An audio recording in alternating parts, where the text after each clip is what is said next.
This is the main Zoom room, and this is Bridging the Digital Divide. So Janet, hi Janet, I see you there on my screen because you did chime in. Welcome. We're just going to give it another minute or so. And I have some things that I'm supposed to, well, I'll take that time to read through my thing. So if you want to stay in this session, please use the main Zoom room, which is this room. You'll see I'm your tech help person here. If you need help with that, if you need to get into another breakout room, you should be able to choose breakout rooms from your menu at the bottom, or from more and then breakout rooms. You choose the join, go to the right breakout room, choose the right join button. Please keep yourself muted if you're not speaking. Let's see. Oh, we have a Padlet here that I'm going to drop into the chat. Hopefully there. No, that's my s'more link. Please ignore that. Okay. I have a Padlet link here somewhere, and I'm going to ask if somebody can please self-select to be, do we have, Janet, do we have a prearranged note taker? We do not. Okay. So I'm going to have to ask somebody to please go in.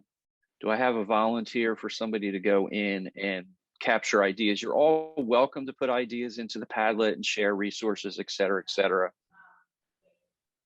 Do we have somebody maybe go in the chat, say, hey, I'm willing to do that? Or we can just have people pop things in. You can go open Padlet on a separate browser window in your computer. I'm sorry, Janet, if I'm taking up too much time here. No, it's all right. And I believe this is all the instruction that I have. So I'd like to introduce our discussion moderator, Janet Torsney. Hopefully I'm pronouncing your name correctly, the director of the Brielle Public Library. So welcome, Janet. I'm going to hand it off to you. Thank you, Ralph. I'm very glad to be here, and I hope those of you who are here are also glad to be here. If you would, I'd like to start with asking everyone to introduce themselves in the chat and what they're interested in or why they chose this section, so we can be sure to cover your desires. And I want to add to, I'm not crying about this. I just have a cold and it's in my eyes, so I look like I'm crying. So I thought we would do three things. One is talk about what is a digital divide, what are the elements of it, because I think it's not just hardware and software, what we often think. The second thing was to talk about specific groups that we might want to address in terms of the digital divide. And thirdly, come up with action steps. How do you do, Alan? Welcome. So there we have older adults, which certainly is a group that we'll consider. I think this Padlet thing too is an interesting feature of one of the digital divide things, which is that there's something that's a little bit more amorphous, like comfort or familiarity. Even in our planning sessions for this conference, people were a little like, "Ooh, what's with the Padlet?" So I think that's something to consider. How do you do, Sharon? Thank you. Kimberly, everyone should be talking. Hi, Brooke. Oh, the reference desk, that's so interesting. You're on really the front lines, right? The digital divide. Gabrielle, yes, the Access Navigator, that's going to be a really interesting outlet for any of our steps that we come up with. Hey, Kate, how do you do? Digital tools, again, are they coming into the library? What can we do to reach people where they are? I think that's great. Brian Herlihy, seniors again. Reference desks again, excellent. Marie Radford, learning more as always. Again, Somerset County, the rest desk. It's interesting, isn't it? The people who come in versus the people to the reference desk, the people who are using the library from their home or office, and the people who aren't using it at all. Again, Diane, how do you do? More reference. Aziza, how do you do? Andrea, learning, excellent. Heather, oh, a needs assessment. That's a whole nother thing, but yeah, absolutely. So let's see, I think we're pretty good on chatting. So let's get to the first question. Should we, of what actually is the digital divide? What are we talking about? Thank you, Linda. That's so true. I think we can certainly say hardware and software, right? But what else? What else are the aspects of the digital divide?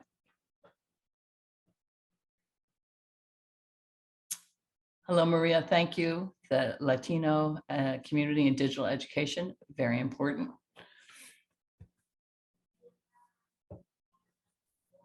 So does anyone want to talk, or do you prefer chat? As far as I'm just scrolling through to see if anyone is wanting to speak, and I am seeing not. All right, we've got internet. Broadband, of course, is critical, right? Politics. Proficiency. How to use devices and find information, absolutely. And I think in the earlier session too, we talked about the one-on-one session versus kind of classes or other ways to do it. Again, yeah, it's not just the tools. I always think for me, a good example of that is the magazine collections, which are so fantastic and save people so much money and are so much more than any of the magazines we're providing in any of our libraries. But people aren't comfortable using them for whatever reason. Convincing trustees. So it's also a budgetary thing, right? So part of the digital divide is that how resources are allocated from the library.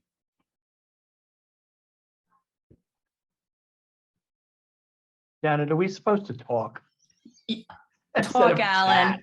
Talk. I mean, If anyone's talking, it should be you. I think everyone is texting because we weren't sure we were able to talk. You're allowed to speak. Speak. Well, I agree all of the above. And, how do we, digital divide also equals equal access. All our libraries are not equal. Libraries with larger budgets are more likely in their facility to have better or less digital divide. Those who don't have the money to provide all the equipment and training and support and hotspots. And, there's probably a point where libraries themselves at some point may end up being ISP providers. I know here where we are, the township wants to be their own ISP. And so it's not an easy topic. And all of us come to it, I think, from our own perspectives and multiple perspectives. And there's such an intersectionality in this that I think it is everywhere. I don't think there's a library that's not affected by it, because even those libraries, I mean, you think, okay, a rather well-to-do community, everyone, has a computer at home. And the truth is, it's not true. Right. And despite what the Pew Institute, the Pew research has shown, that more and more, particularly where I'm coming from, research, older adults had computers, and had devices and learned how to do things during the pandemic. It's not based on what I see people coming in. Right. And,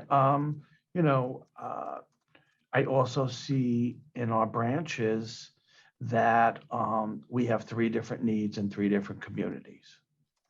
And even what we're providing is not equal in all those communities, the same. Right. I'll give you an example. So this is the only branch that has a scanner.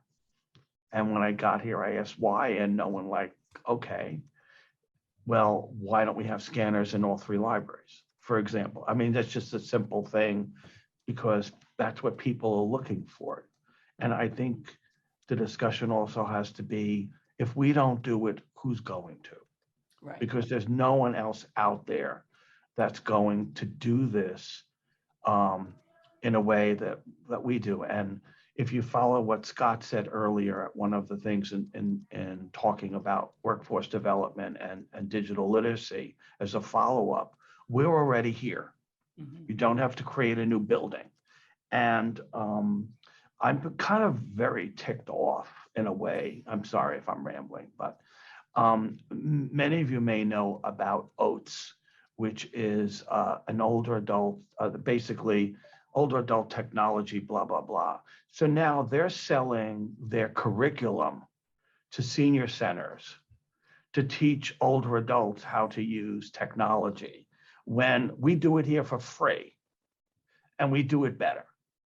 So, but I think the public doesn't know that. So I'm done. Well, thank you. I'm done. And now everybody knows they can talk. So excellent. And now, Will, you talk. You're next. I just got here from a different breakout room. So Welcome. I haven't You're followed Alan this at Yaki, all. huh? So I think what we're coming to is we need to be everywhere all the time for people who are coming into the library, who know what they want, people who don't know what they want. And I thought, Courtney, your point was very interesting about as far as young people are very good at digital literacy, but not so great at information literacy, just as a way to illustrate the complexity of it. So the question is, where do we start? Anybody besides Alan want to talk? I mean, is there a basic service? Neil said, is internet access a basic service that everyone should have? Is that something every library should provide internet access to all the people in their town? I think Aziza raised her hand. I'm Hello, gonna Aziza. Talk. Hello, everyone. Yeah, I was so scared. Should I talk, not to talk? Because I love to talk, to communicate my feelings regarding this, especially if we come down to the latest 2-year period. This thing has tremendously changed and impacted. I got over on my shoulder the responsibility of programming. Beside my tech responsibility and my adult service responsibility, which is sitting at the desk reference, I had noticed that it was clearly becoming very visible how digitally divided we are in terms of, as a librarian, where we are and serving the community people who walk into the door. It's almost like you have to be a detective, you have to be an investigator, not unlike the time of the reference period. So just giving you one example, how vital it is now to be staying on top of all these things. Like lately, the unemployment section, all we know how much busted that area is, how much intensive and needy people are constantly walking in where? Library, because anywhere that move, they were told, go to the library. One gentleman said, you guys are the smartest people in the planet, they said to us, so you should be able to help us. And now what kind of help he needs? He had no clue what to do with the cell phone and how to fill up the form. Now they think everything is fraud, the unemployment section. He has a huge amount of money, but he couldn't get it. How to do it? They generated a new system, which is ID Me. So with the phone sitting with there, while you are filling up the application, you have to be visibly take a selfie, post it in the system, post it and verify yourself that you are the one who's doing that. This is a difficult situation to do as a librarian for him. How I will teach him when he had no clue what that means, what technology is that? And he was a very elderly person. And I was like really going, almost like I feel like tears that how can I help him? Because if I am there in the phone taking the picture, my picture will come.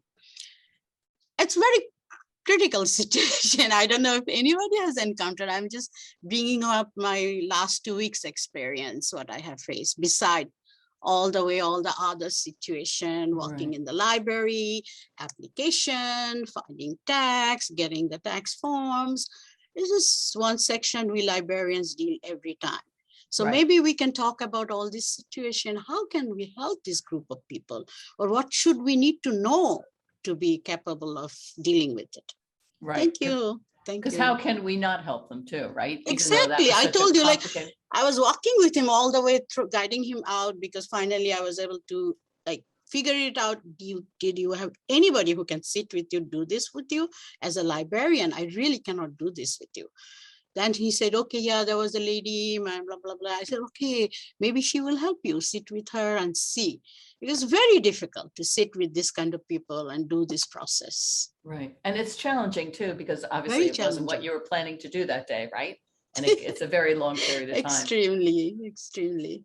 So anybody has similar feelings like I do, or did I pointed out the point correctly? I like to hear that. Thank you. Yeah. Some of you reference desk people, do you have some thoughts about this digital divide and how you're kind of responding to it on the fly all the time?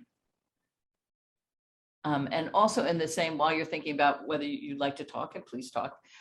In the chat, we've been talking about whether the internet is something that everyone should have access to, and should that also expand to be Chromebooks and hotspots, and where does the money come from all that? Any thoughts? I feel like, Janet, this is Kimberly. Kim? I feel like the money is the first piece, sadly. I think we have to, I don't know if it comes from the state library or directly from the state, or, if libraries are going to be the conveyors of this, we need the cash before we can make investments in. I mean, it's sad, but I think that's the bottom line. So we can talk about ideas all day long, but if we don't have the funding to back that up, I feel like we're not, our hands continue to be tied. And there's money out there. There's a lot of money right now. So how do we make this case, right, with the people who are holding the purse strings? That's an antiquated phrase, isn't it? I just learned about Generation Z. I'm sure all the millennials are not listening to me anymore, but Just say digital wallet and we're good, right? okay, digital wallet, right, crypto cash, whatever. However, we're getting the money. I think money is the first thing that we have to attack before.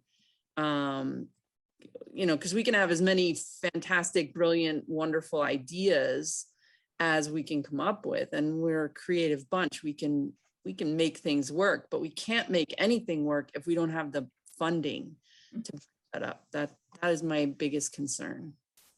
So what do you guys think is the if we could have the funding, what is it that we would buy that every library in the state should be able to provide for their patrons in the context of digital divide?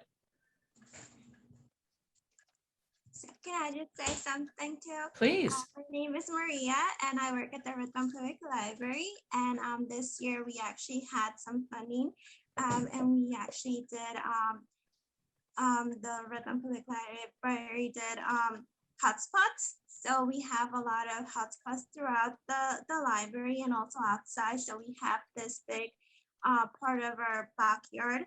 So there we have little tables. So 2 years ago, I think we did the little tables.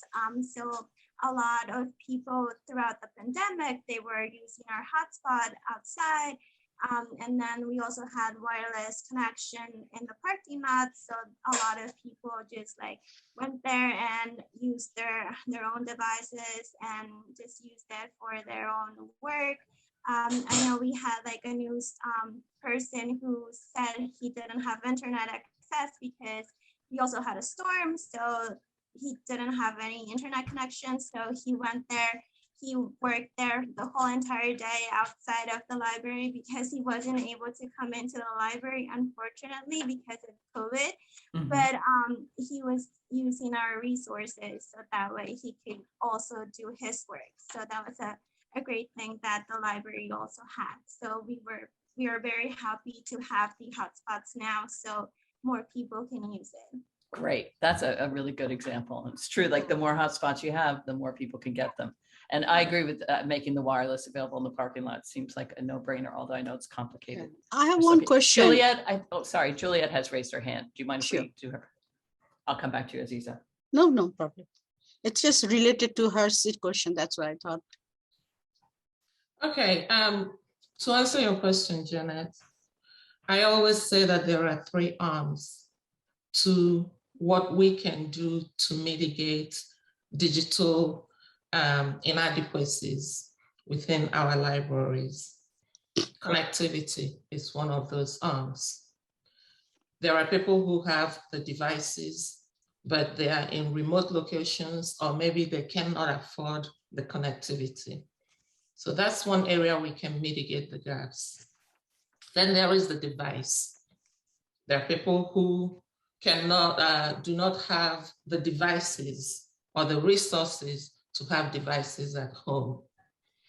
One of the heartbreaking awareness or the things that emerged in the heat of the pandemic is when the stories were coming out that parents were using their cell phones to assist their kids with their homework because they had limited resources to have enough devices in the home for everyone to be effective in addressing their digital needs. The third area that libraries play a key role is in training and digital literacy, to the extent that from the person who's 2 years old to the person who's 99 is able to come to a library and improve their digital literacy skills. Those are all areas that we can impact the ability of everyone in our communities to be effective digital citizens. Great, thank you. That's very helpful.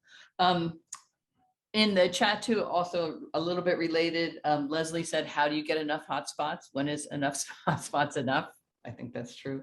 And Marie suggested, again, the outdoor tables with hotspots. So we're just not only talking about people who have cars, have automobiles. And Heather mentioned the problem with cellular coverage across the state. And now we have some very, oh, Aziza, do you want to ask your question? I was just quickly asking, I mean, I might be a little bit naive in this regard because in terms of technology and digitally making things available to our patron, we are really kind of ahead. So I'm surprised that she mentioned that if your library has hotspot, it can be, it was like an automatic thing for our library. We always have COVID or not COVID, our parking lot is constantly used for the hotspot thing. Any passerby will stop and they can catch our internet. We always have open access, so doesn't need any password. You don't have to be library Cerevel card holder or anything. So in my thinking, I was thinking this is an automatic thing all the libraries do for their community. Right. And we are doing more because we are going to have hotspots which we will lend out to the people side by side with the Chromebooks. Right. That's the tricky thing, the amount each library can offer, right? Right. Every day. Now, we also received a very good news to share. We received a fund from APRA, that America Act, that grant for the technology upgrade. We also received that, but I was in the impression we will receive the grant when we can do things, but then I learned your hand is tied. You have to spend the money first. You have to do it, and then you get that reimbursed, the grant. Right. There are lots of grants out there, like Kimberly was saying, funding is a big thing, but yes, I have noticed that they are offering lots of different areas, but very tricky way. You really have to be in a certain perspective, build yourself in certain target location, like we did with Middlesex, partnering with somebody. We partnered with Middlesex County Workforce Development, and we are trying to build skill up community using Middlesex County. They will throw the training, their brochure, and we do it hybrid. Some people come in the library, and we are taken as a pilot library to do this. And right. I initiated that, and that's why we received the grant. So you have to do first something probably to get the fund. Right, that's very good news for you. But there's some libraries that don't have those I know resources. But Heather, you have your hand raised. Would you like to talk? Yes, the one thing that I would also like to point out is, like, after you get the funding, you have that base established and you have the devices, it's not to underestimate the fact that you also need to make sure your staff has good digital literacy, because that is something that we certainly struggle with here. And so you're putting the burden on maybe 1 or 2 staff that are considered the tech people or the tech savvy people, and then the rest of the people at the desk, someone brings in and says, I need help, and they freeze, and then they just say, oh, call this person. But if they're not there, then you failed. So I kind of feel like if there's like a baseline level of skills that needs to be added to library worker as like a job. You need to have good digital literacy skills, and library staff need to provide that to everybody that works in their building, so that just like we've kind of approached it from our IT department here, like it's just like a book on a shelf. It's an extension of that. You need to know how to help someone to find a book. You need to help to be able to help to find them that digital resource. So when you kind of put it in that light, and it makes it a little less scary, and then you teach them how to do it, it's helpful. And you need to assure all the staff that yes, it is your job. It is your job to help the person either find the right person to talk to or go to the right place to find what they need if you can't help them. But yeah, I think that just demystifying that scariness from the staff and helping them to improve that will do wonders for the whole library system, so that the public has the confidence that like, I'm going to walk in the door and I'm going to get help with what I need from whoever is there today. Right. That's such a good point, Heather. And that gives me the idea, is that level of digital skill training and literacy, is that something the state library could provide for all librarians, all library assistants, all library staff, right? That this is these are the resources we have, and this is how you can use it. Because you're absolutely right. There is usually a couple, maybe hopefully a couple of people each shift, but not always, who are relied on. And I think there are fantastic digital resources that we're not using because we're not, trained to use them also. So that might be something to turn to the state library for. Danielle, that's a very good point. She said the lifespan is limited. It's so true. The Chromebooks, even the hotspots, it's a great thing to have and a great thing to be able to offer, but it's not a perfect solution by any means. Anyone else have anything they'd like to say on the subject of what the elements of digital literacy? So we're really focusing in on, I believe, the hotspots, the internet access, the basic skills, and also funding, the question of how we're going to get funding for whatever it is. A shift in our branding to let the public know what we can do. That's a very good point, Alan. I always feel like I have been doing outreach to the local businesses about how, the library is here for you and it's free. And there's all these databases and things, and people just don't seem to know that in any community I've ever been in. Yeah. So I wonder if I'm not trying to get the state library to do everything, but I wonder if that's something also that that kind of branding about the digital identity of libraries could be something we could have statewide. Yeah, that's true. Go ahead, Lisa. No, please, Ellen. I love always your. I mean, I think what you almost have to not only rebrand, you really have to rethink what is our mission and vision in our library. And this is now a post-pandemic, or pretty much coming out post-pandemic library. Our library's totally changed. We didn't do curbside service before. We didn't have ebook circulation like we did before. We didn't have all these other things that happened. So these all came out real quick. So it's not only do you need to get your staff up to speed, you need to get the township officials to know what you're doing. Your board of trustees needs to know what's going on. Everyone needs to go on board that it's not the same library anymore.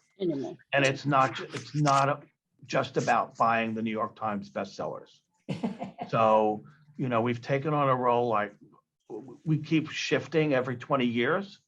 And so this new shift happened. It didn't take 20 years. It took 2. So we're now all different than we were before. And if we continue the way we are, then people will see us, I think, in a new light. But we've got to change. If we haven't changed, we have to change. We can't go back to what we were. We have to move forward. Excellent. And it's the new library. It's not the old. It's not the way we did business before. It's not what people are looking for. It's not what they need. Clearly, we've discovered that. And that goes back to Kimberly. You have to talk about budget. Have to talk about staff. And really, are all your staff, Heather was saying, are all your staff up to speed So, it's all about starting all over again, as if we were just starting instead of, trying to hold on to the past. We need to move into the future. Right. Exactly. Can I add a little bit with Alan's thing, which is we probably need to focus on reallocating our budget more. Like, let me put an example why I'm thinking about that.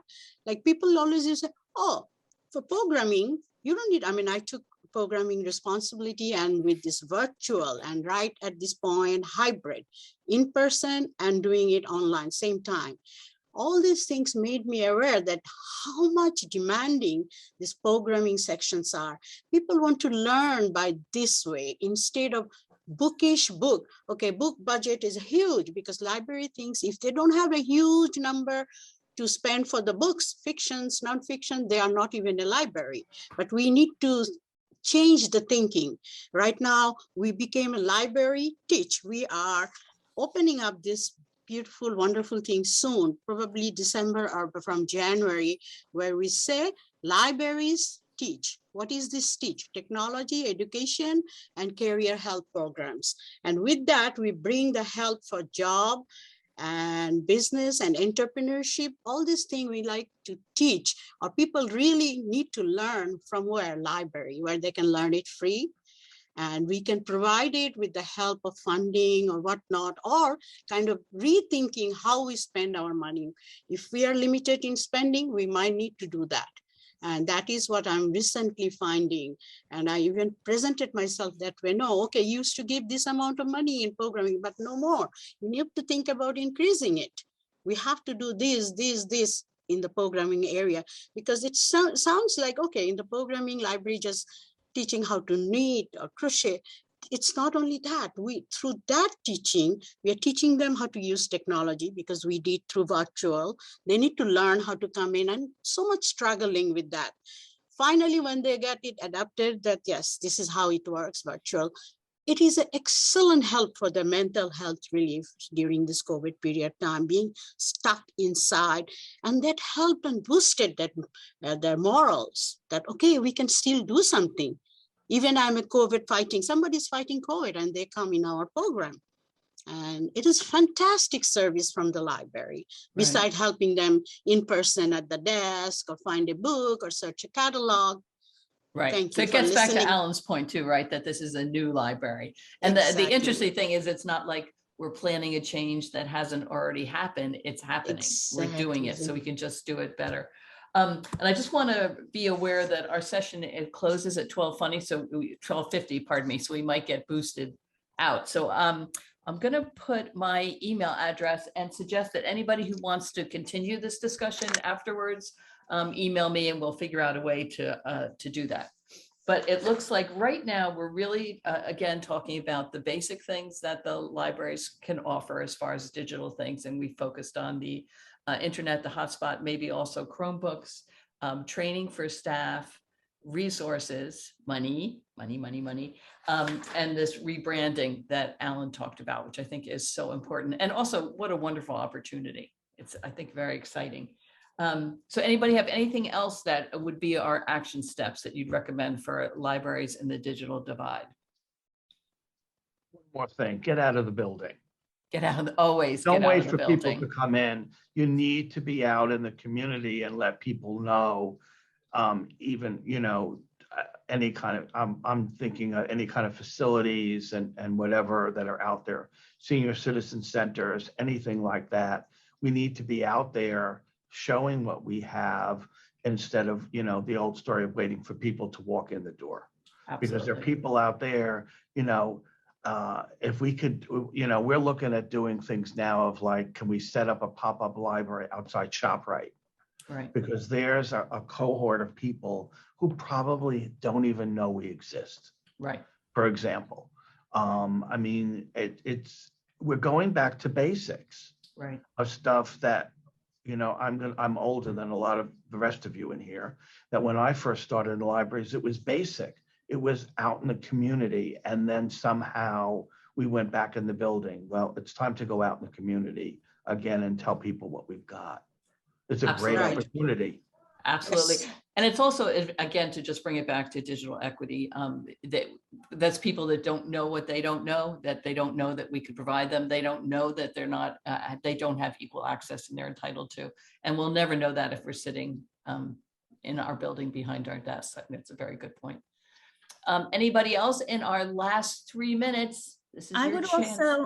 I would also recommend that everyone share their stories, contact media outlets, send pictures out to those local newspapers and, online news resources as well, and get the word out about what your library is doing, because that's really the best way to, right now, letting people know everything what we do. Otherwise, you're right, Alan, people just don't know what we do. That's a great point, Linda. And don't forget these outlets too, like, I mean, obviously social media, but Nextdoor and stuff like that, those are read so closely. So just to say, anything you're doing, a picture will build your library's reputation. Anything else? Any other ideas? Thank you, Linda. One quick point, if I may, which is, I think it's not only the librarians are willing to do something, or the people like Heather said, there is a divide among ourselves. Biggest thing is the divide in the administrative part. Like the way Alan is saying and pointing out, I wonder how many library administration will think that way. So they have to be in the same boat to do more and do different. Right. And that thinking is missing, and that's the biggest challenge. Right. And that might be, again, where the, I'm not trying to dump everything on the state library, but if there were standards for all libraries in New Jersey, that would enable us to make our case better, as a priority. Thank you. The breakout room will end in 1 minute, my friends. Thank you so much for joining. It was really a pleasure. Here's to a better world, right? Yeah, absolutely. Thank you, Ralph.